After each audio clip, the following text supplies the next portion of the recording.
He was used to storms, both in the sky and on the ground. But this storm had a different weight. This was not about color. It was about dignity. About patience under fire. About silence being tested. He didn't wear it today. He didn't need to. It was already in his heart. Prepare for arrival. 30 minutes to landing. Clara, the head flight attendant, walked past first class one last time before descent.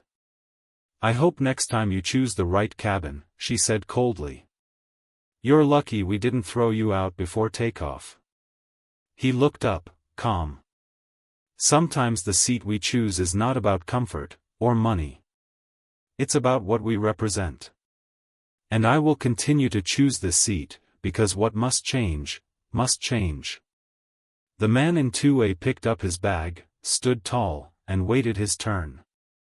No one, no Clara, no Francois, not even the curious passengers recording, knew that when the wheels touched the runway, he would step out not just as a passenger, but as the most powerful man on that plane. "Ladies and gentlemen, welcome to Ouagadougou. Please remain seated until the aircraft comes to a complete stop." Clara approached again, low voice, venom barely hidden. "I wish you never entered this flight," she hissed. "You smell like someone who hasn't bathed in a month. You think sitting in first class makes you clean?" He blinked once. Said nothing. But his eyes, deep, calm, met hers with silent strength. "Enough," the French woman said firmly. "You're out of control." Clara laughed nervously. "You think he belongs here? Look at him." François de Lysser, the French CEO, stood slowly, commanding presence. "Clara, you have embarrassed yourself, this airline, and all of us." He paid for this seat, behaved with dignity, and showed more grace than you could ever understand. Passengers lean to windows. "Is there a celebrity on this flight?" someone asks. "Maybe a royal family member," another guesses. Clara looks confused. "We didn't get any VIP alert." "Clara, you need to see this." Close-up, phone screen shows man in military uniform, saluting crowd. Flags waving. Clara's hand shakes. She looks up. He is lifting his bag, calm, silent, purposeful. "That's the problem," he said. "You only care when you know. I flew today not to test anyone. I flew as a simple man. I wanted to feel what the people feel. And now I know." "That woman did not insult just me," he continued. "She insulted millions of Africans, poor and rich alike. She showed us how deep prejudice and racism still live in some hearts." His silence spoke louder than anger. "This morning, I boarded a plane as a regular passenger. No title. No entourage. No one knew my name. What I received was more than poor service, it was hate, disrespect, and shame. Not for me, but for those who think power only wears a suit and tie. For those who believe skin color decides status." President Trareé. "I want the world to understand, no human is above another. You don't need to be a president to be treated with respect. You only need to be a person." Audience erupts in applause. Some shout, "Yes. President Trareé. And I forgive her. Not because I'm weak, but because the lesson has already been delivered.